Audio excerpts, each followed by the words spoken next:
It's the Practical Prayer Podcast on New Thought Yeah. Media Network. Yeah! The last one of January. Can you believe it, first of all, that we're saying the last part of January for anything? Yeah. You know, it's, Yeah, it's where did that month go? I have no idea. My experience has been once you hit the last part of January, the next thing you know, it's March, then you're finished. Yep. The whole year's finished. Well, we've got Groundhog Day coming up, so we get to find out how winter ends. Okay. I know how it'll end. By July, it will be over. We gotta wait till July. No. Please. No. But if you set your time horizon on July, we definitely know it'll be over sometime between now and then. Yes. So Yes. they will not have snowplows on the municipal trucks at the 4th of July. Not going to happen. Yeah. Yeah, so let me just remind everybody who is listening in, excuse me, watching on New Thought Media Network, that this is the pre-show of the recording for the Practical Prayer Podcast. We're going to go live, basically just recording the podcast episode in a couple of minutes. In the meantime, though, if you have a question or a comment, you can put it into the chat, and we will regard or disregard as appropriate. If you're watching the recording, which I understand lots of folks enjoy doing, you can go to the website at bethelight.com, be-the-light.com, and there's a whole section there on the Practical Prayer Podcast, and there's a button that lets you interact with us, and you do the same thing. So if you have a suggestion or a comment or a question or a prayer request, that's the place to go. And if you have a topic for a future episode of the Practical Prayer Podcast, get in line, because Carol has lots of topics. I have lots of topics, but anything that comes in, I certainly will bump it to the top. Yeah, and it's when I was first thinking about doing this podcast, I tried some with some folks who had basically been as focused on New Thought as I had been, and couldn't figure out how we get more than like a dozen episodes because we'd run out of stuff to talk about. But you, with your fresh perspective, managed to dive us deeper and deeper and deeper in on each of those. Oh, because I'm inquisitive. I want to know how it all fits together. Well, and it's one of those things where, it becomes wallpaper. This is so automatic for me, having been focused on this for as long as I have and as deeply as I have, that I don't think of how different it is. So having you seeing the difference, like, somebody coming to your house and says, oh, that's an Arturo stucco wall. And you go, it is? Because it's just a wall. It's always been just a wall, but now this is a masterpiece of plaster, whatever it is. Well, maybe one day we'll talk about how you just know all of this, and it's just, you go on autopilot, and I'm like, all right, hold on a minute. You got to rewind back about 3 pages. So it's fun for me because I love learning. So, if you were looking for a person who loves learning, I'm your person. Okay, we got a note from Stephanie who says, hello, I'm asking for a prayer of protection for God's pure light and safety. Okay, and we can definitely do that, and we will include that when we get to the prayer part at the end. And one of the most widely known prayers from the New Thought movement is James Dillett Freeman's prayer of protection, which is the unity prayer. And a lot of times at unity churches, they'll do that every week. And it's always interesting to me, in a universe of one, that there's only one, there's really nothing to be protected from. But with that said, Stephanie, I know what you mean. Yeah. I kind of wish I had chosen the one to talk about this week because I've been bumping into that a The one? lot. You want to change topics? Yeah. Okay. Yeah. All right. So we will, and hello to Wayne, who's listening in from Calgary. Nice to have you here. So we're going to talk about silence. So we'll talk about silence at another time. The closest we will get to silence is that while we're playing the intro here, Carol will turn her fan off. Let me see if I can text somebody else in the house to turn it off. It was just fine, and then all of a sudden it blasted on. Oh, that's the central main Yeah. air blasting in there? Yeah, Oh, that goodness. comes right over my head. Ah, So I'll take care of it as soon as I get this text through. and while you're doing that, Stephanie has pointed out that there are people that have evil intent. And yes, that is absolutely true. And the protection that happens is not God protecting us from God, but that divine creative power enabling us to be in a place where the people with evil intent either aren't paying attention or are not feeling like being active. So there are all kinds of coincidences that can happen. So, and we will, I'm sure, in our discussion of the one, get into some of the rest of that. In the meantime, let's go ahead and start the podcast episode. Your text go through? It went through, so We'll see what happens. Yeah. Okay, here we go.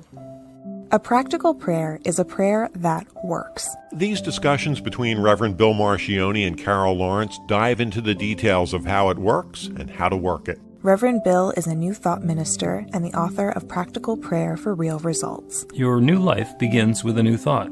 Carol Lawrence is on a spiritual quest, finding the New Thought teaching after decades on the pulpit in 3 different traditional denominations. I've got some questions. Together, they're exploring the philosophy and activities that come together from many of the world's religions to create the practical spirituality that is New Thought.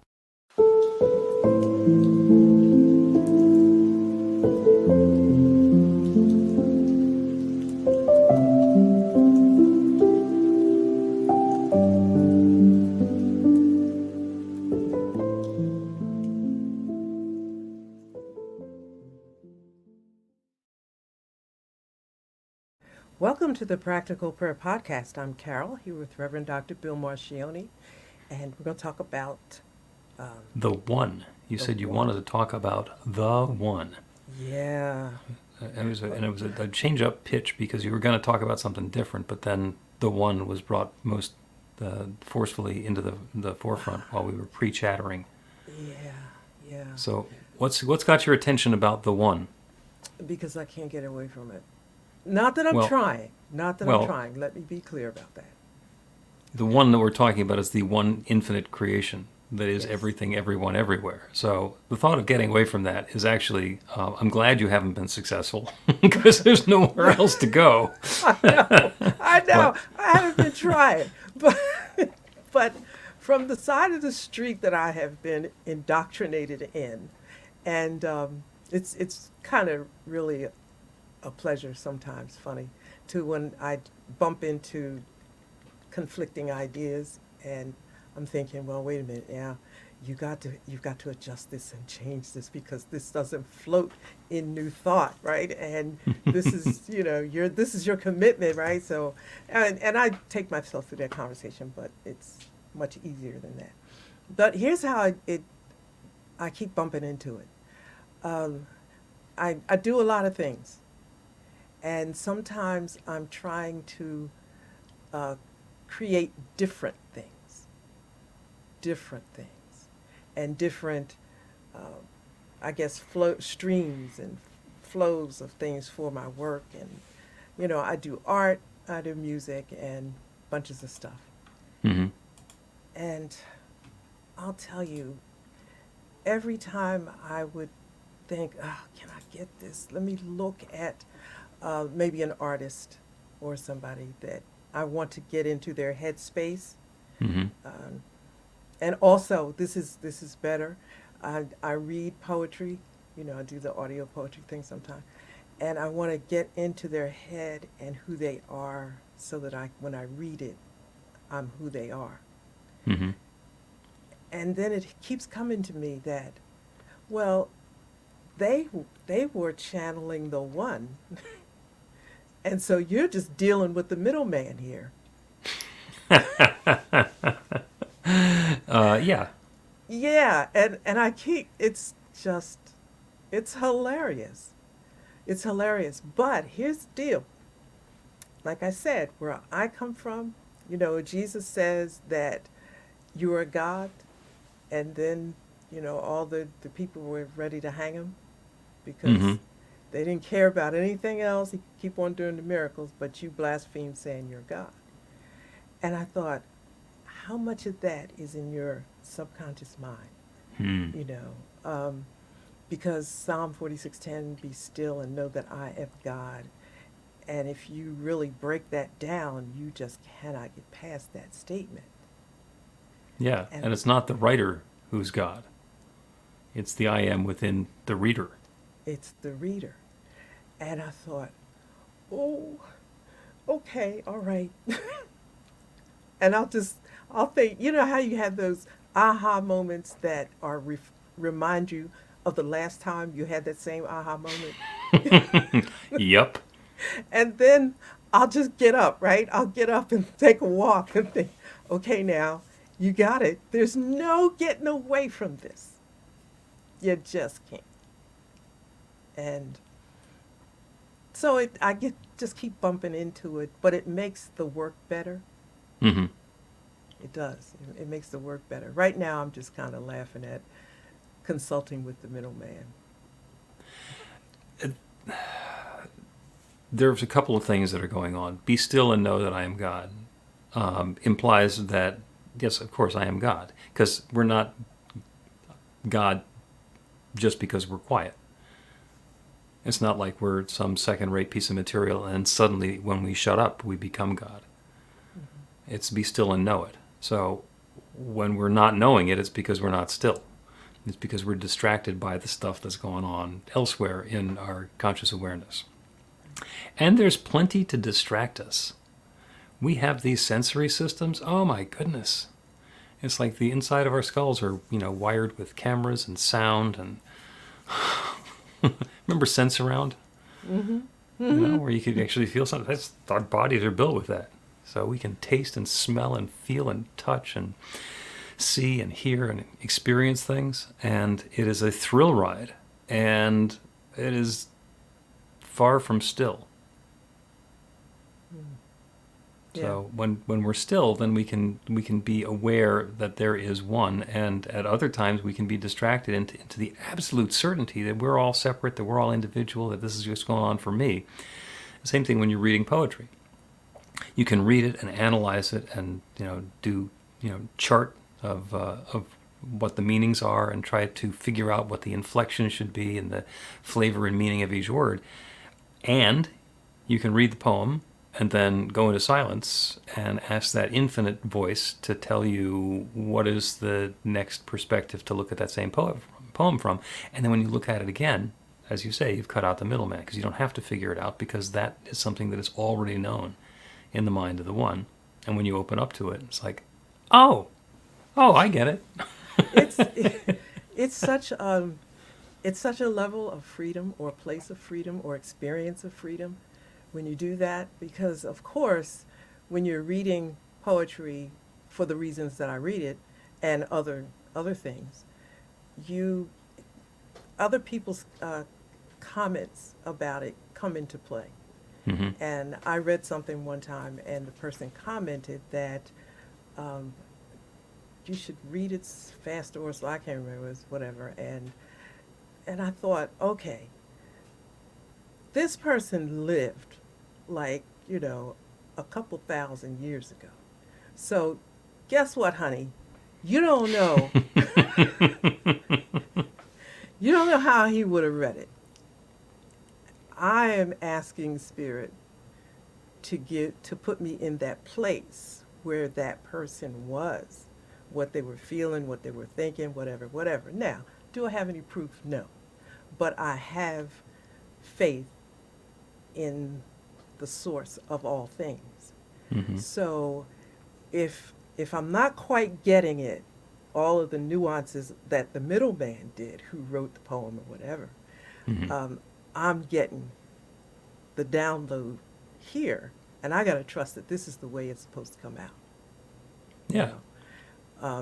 This person that wrote the poem, 3,000-4,000 years ago, certainly did not have a black girl from West Philadelphia in you know what I mean? It just, they were doing it where they were, but what is it here? And the one actually learning how to center in, remember, find, whatever, that's major to me, because the finished product is going to be what the one wants it to be, if I could say Yeah. it that way. And it changes over time. There are timeless truths, and there's something could be written down, in the Bhagavad Gita thousands of years ago, and touch on a timeless truth that was something that was true then, and it's still true now.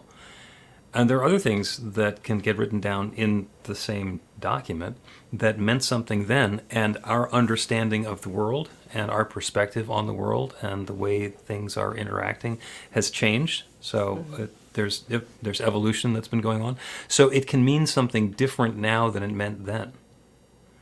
It's one of the challenges that we have with originalism.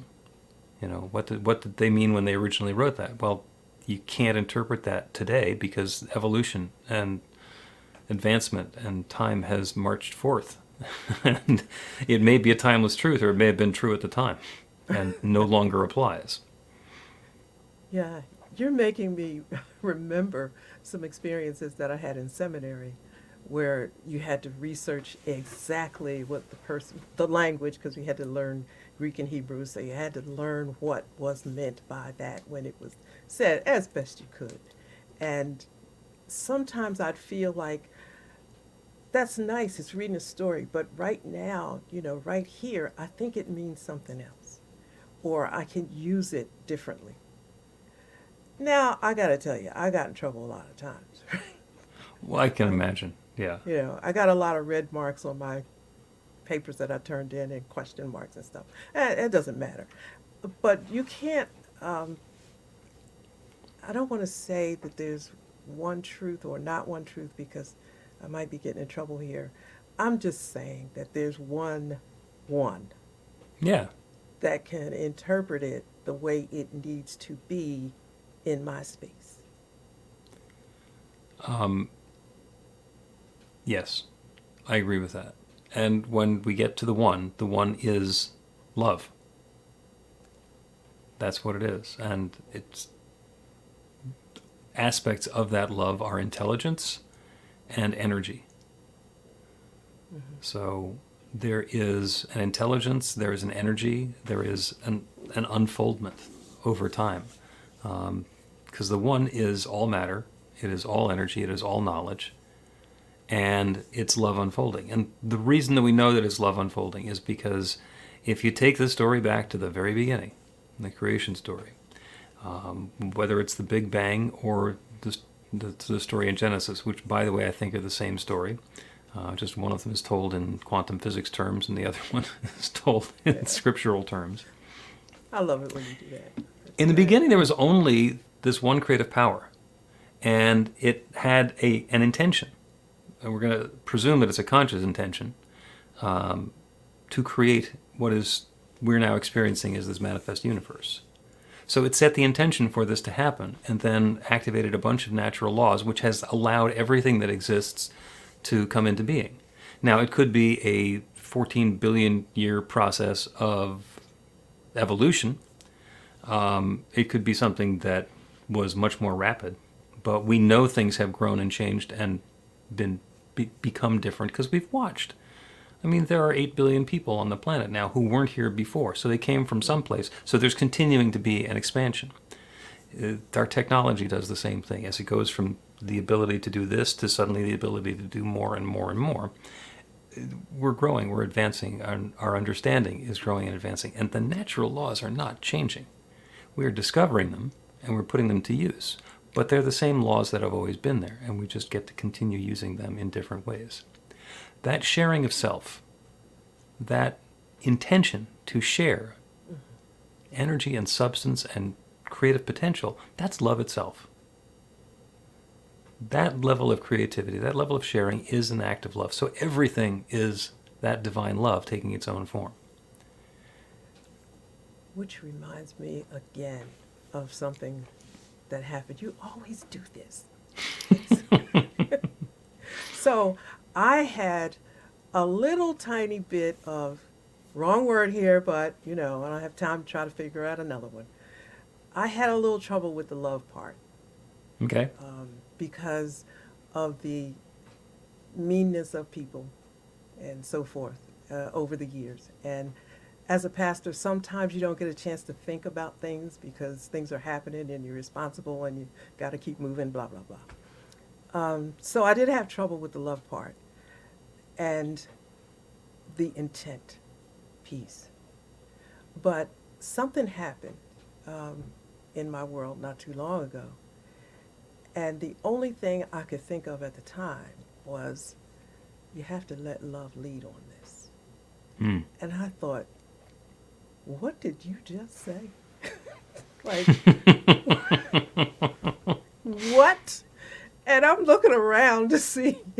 I knew it was me, but I'm thinking, do you even know what you meant by that? And it made absolute perfect sense. Absolutely. Yeah. But I would have never expressed it that way, I guess, had I not encountered that situation. And all of a sudden I understood the one in a different dynamic. So Yeah. when you use the term intelligence, that's just so amazing because at whatever time it may be, 10,000 years, 2,000, whatever, God is intelligent enough to show God's self. And I appreciate God's self in those time periods. I might need a different aspect of God right now, Mm-hmm. but God has it, and let love lead. Yeah. And, when you mentioned a little earlier that, sometimes things happen and you say, well, this isn't love. This is clearly not love unfolding. Because then read a newspaper, turn on CNN or Fox, and there would be a litany of things that do not look like love. Mm-hmm. But if you look at it from the perspective of non-attachment, the reason it doesn't look like love is because the people who are involved in it are loving themselves more than they're loving somebody else. And they're allowing that desire for self-advancement or aggrandizement or victory to let them treat other people in a way that would not be described as love. So it becomes a matter of choice rather than a matter of love. So let's take a break, and then we're going to talk about how we know that it was a conscious intent to create the universe. Get inspiration in an instant. God calls are the gentle and uplifting moment of truth to help you remember that the bright light of God's love is shining right now as you It's your God Call with Reverend Bill. start your 2-week free trial today, and you'll get a phone call 4 times a week from Reverend Bill with an uplifting half-minute message filled with insight, wisdom, story, and fun. Let your light shine. You can answer the call to listen to it live or let it go to voicemail so you can hear it later. After the free trial, your subscription is just $5.95 a month. The details are at godcall.org. God calls are disruptive, intentionally. Whenever you write something, put on a gold star. They take you away from your routine to remind you about the truth of who you really are. They come at random times between 8:15 a.m. and 6 p.m., so you won't be expecting them. And somehow, the message is exactly what you need to hear at the time. Magic is loose in the world. It's a moment of motivation in the middle of your day. Find out more and start your 2-week free trial now at godcall.org. Welcome back to the Practical Pair Podcast. I'm Carol, here with Reverend Dr. Bill Marchiony. And during the break, I went to check the heater, so it should turn off soon. Okay. We were talking about consciousness and the conscious intention of the infinite creative power that created everything, that was created in consciousness. And the reason that we can hypothesize that is because whatever it is that we describe as our own experience and expression of consciousness, because I know that I have a consciousness. I know that I can set a conscious intention, and I have seen just empirically that when I do that in a clear-minded way, I change the experience that's going on in my life. So whatever it is that we're calling that, and I'm calling it consciousness, that exists. And it had to come from somewhere. And so it had to come from the one. So I'm going to say that that same process of desiring to create something new, to activate that creative law, is consciousness. And if we're going to discuss it, we can discuss the semantics of it, but that the process is exactly the same. Yeah, I'm a little bit I'm a little bit not sure about the evil thing. I'm working on that, because if God is love and all good things come from God, and then there's evil, and if there's only one, then it would seem to say that the evil would have to come from the one. Oh, it does. It absolutely does. Evil is not a thing in and of itself. It's part of our experience. And it's how we label things, right? Absolutely.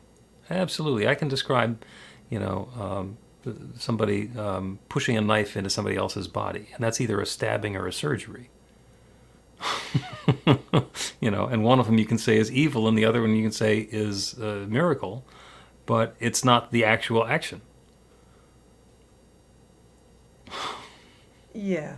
So we're going to have to go back. We're going to come back on that a little bit, because I get the physical part of it. The intent is what concerns me, and I can understand that if you say it this way, that the one manifests through our personalities, and our personalities and character are shaped by our experiences, blah blah blah, and so what you might see may be less than wonderful and lovely in a certain person. Absolutely. But that is, to me, that is that person, that is that vessel, and how they are expressing themselves in that experience. I have a hard time, though, thinking that that is God expressing God's self. And Yeah. but you can just leave me with that if you like. I can. I was going to remind you that God does not have a horse in this race. God is all the horses. And it's like, let's see how the race goes. Okay. And there are things that happen that that we don't like, and we get to label it as evil or bad, or objectionable or smelly, or however it is we're going to label it. And other people might have a different perspective on that. Some people might not even think about it. And that's where the individual perspective comes into being. It's really easy for me to identify things that would be good to label as evil. And there are people who are doing them who, for whatever reason, that's the best they can do at the time. It seems okay for them. Mm-hmm. And that's part of our experience of being individuals. There's gonna be a big football game coming up in a couple of weeks. The Super Bowl, and there's going to be a team that wins, yay, and a team that loses, oh, but they both get to play in the Super Bowl. Yeah, okay, that doesn't cut it, but we're good. We're good. I guess I have to detach from the judgment of good and evil and just see it as expression, period, and know that a label is put on it at some point. But anyway. Yeah, let's say that the one does not have discernment of good or evil. The one makes everything possible. And there are things that show up as evil in our world and in our experience. And other things that show up as being joyous, loving, and angelic in our world. And that's all a matter of our own perspective. The one is sharing itself as all of it. So let's go back to Stephanie Fisher. Early on, she said there are people that do have evil intent. Yes. Evil intent is the thing that's jumping out at me, that is inconsistent with the nature of God, as I understand it. However, you're saying that the evil intent is the label that we put on the action, and the action is neutral.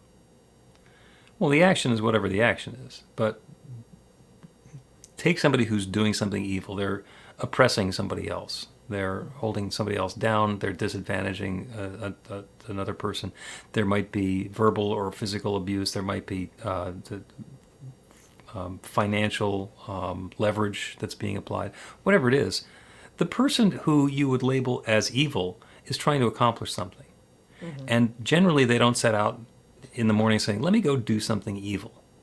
And even the ones who do set out saying, let me do something evil, it's because there's some force inside of them that's urging them to do it. So the reason they're doing these things, and especially if they're not trying to do something evil, they're just disadvantaging people the way their family's been disadvantaging people for generations, they're trying to do the best they can in the framework that they understand, and aren't really thinking about it from the perspective of, could somebody perceive this as evil? So they're not setting out to be evil. They're setting out to be okay themselves. And the actions wind up looking really bad from the outside to other people. I will accept that for now, because and I'm not saying let's celebrate them. I'm saying let's go ahead and find them and put them in jail if we can, and keep them away from us. Yeah. And the notion of protection, which is going to be the prayer we're going to do, is about being in that experience that we have of not bumping up against somebody who has evil intent. I got some megalomaniac who's, wants to be in control of everything that he or she can see.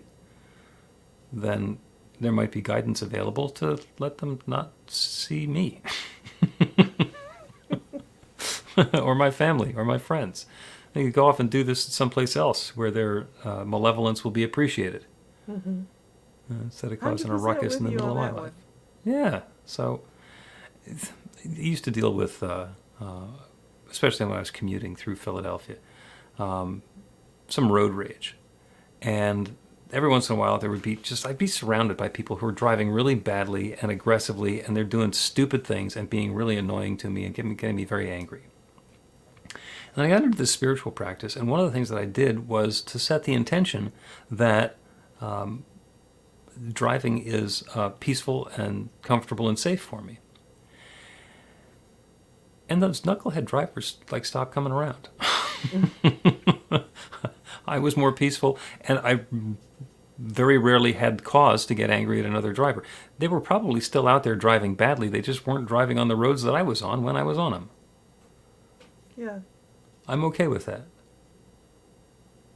Yeah. I have a couple of those kinds of experiences, and yeah. I don't know how to explain it exactly, but I know I assume protection.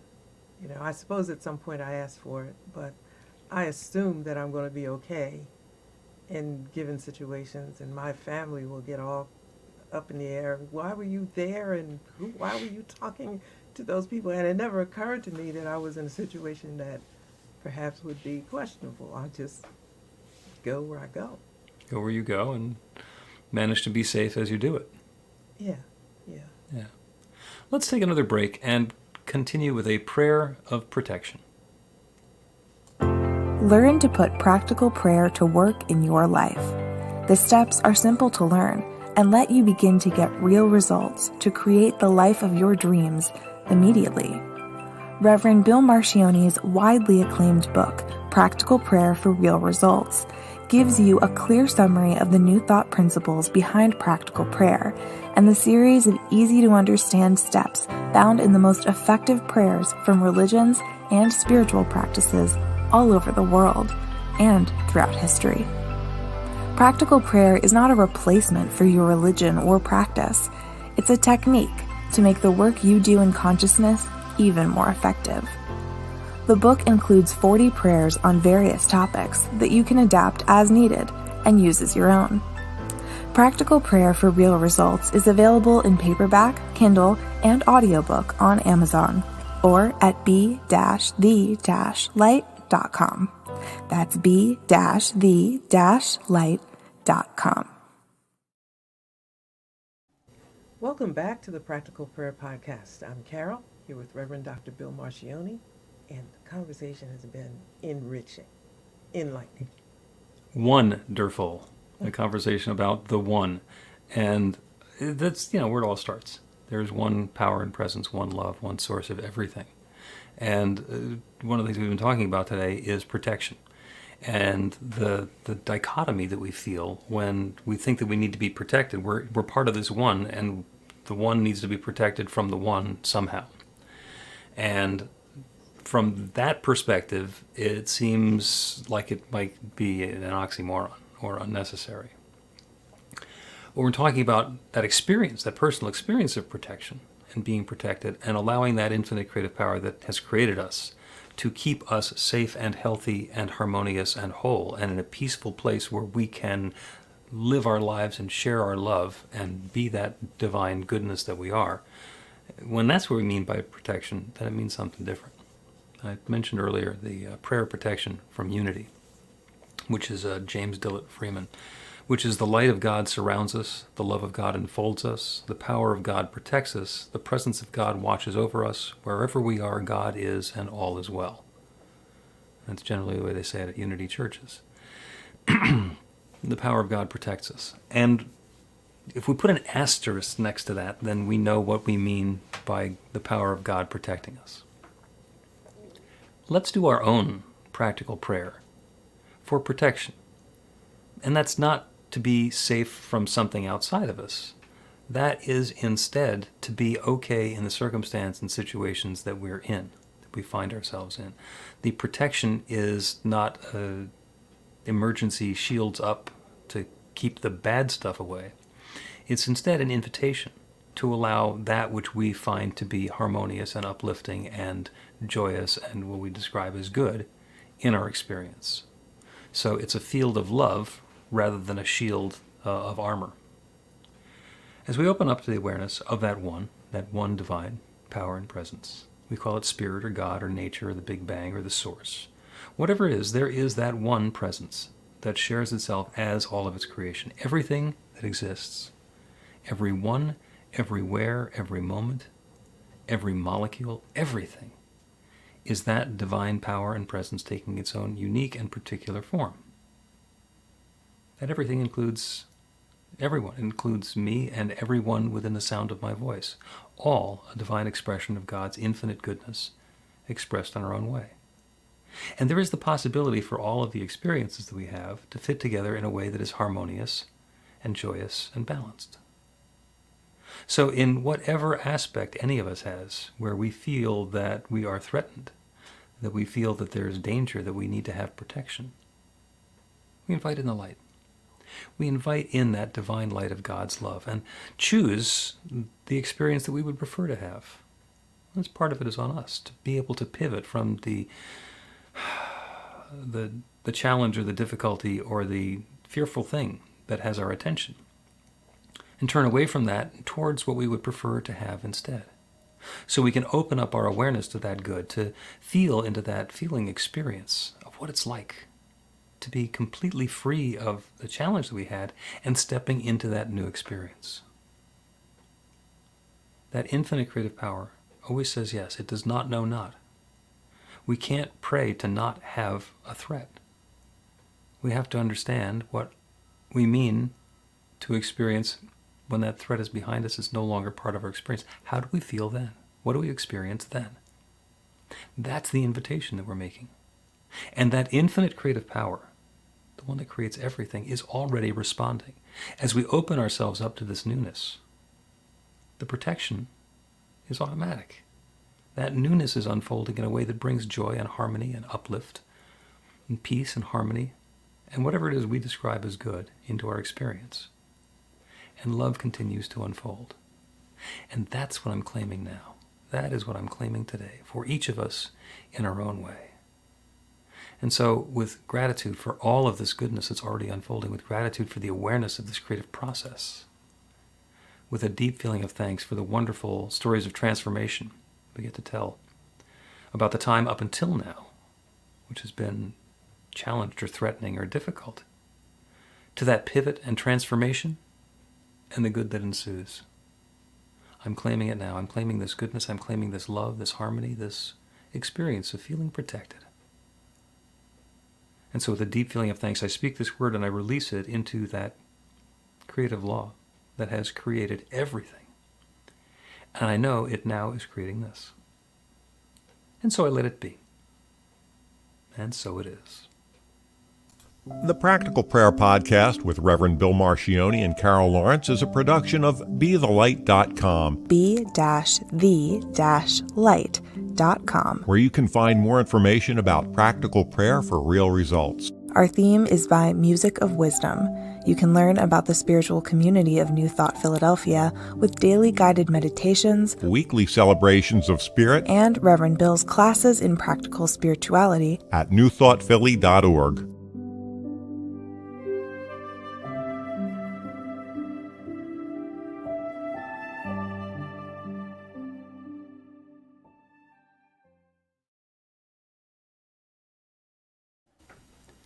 And that is the Practical Prayer Podcast, episode number 138. I was And just record- thinking, what number is that? And you came back and said it. There's very little that I write down on my note sheet, but the number that we're up to is one of those. So that's the recording of the podcast for today. If you have a comment or a question, you can put it into the comments box, or you can also go to be-the-light.com and put a comment in there, or a question or a request or a prayer request. So we can take that up with you, and we will respond accordingly. You have plans for the Super Bowl when it does come along? No, Okay. no. Like I used say, to. somebody's going to win. Somebody's going to win. I kind of lost touch with it.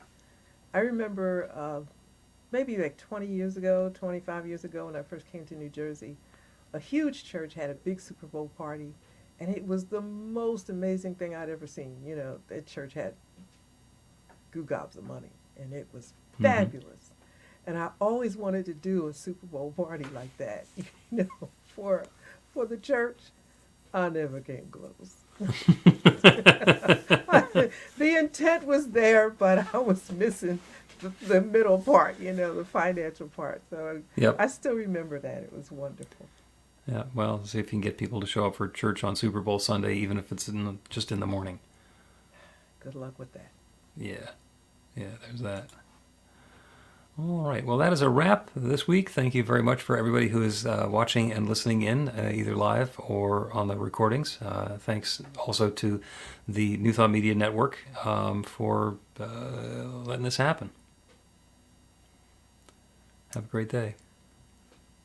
Please help us say thank you to our organizational sponsors, including the Hefferland Foundation, Affiliated New Thought Network, International New Thought Alliance, Science of Mind Archives and Library Foundation, Center for Spiritual Living Denver, Center for Spiritual Living Midtown, New Thought Philadelphia, Planned Happiness Institute, Summit Center for Spiritual Living, One Heart Retreats, Center for Spiritual Living on the Lake, Unity Kitchener, Unity Spiritual Center, Ottawa, Om Center for Spiritual Living, Satya Center, Begin Within Ministries, Center for Spiritual Living North Jersey, Unity of Savannah, and the Center for Spiritual Living Seattle, as well as all of our individual donors. Thank you for being part of the New Thought Media Network.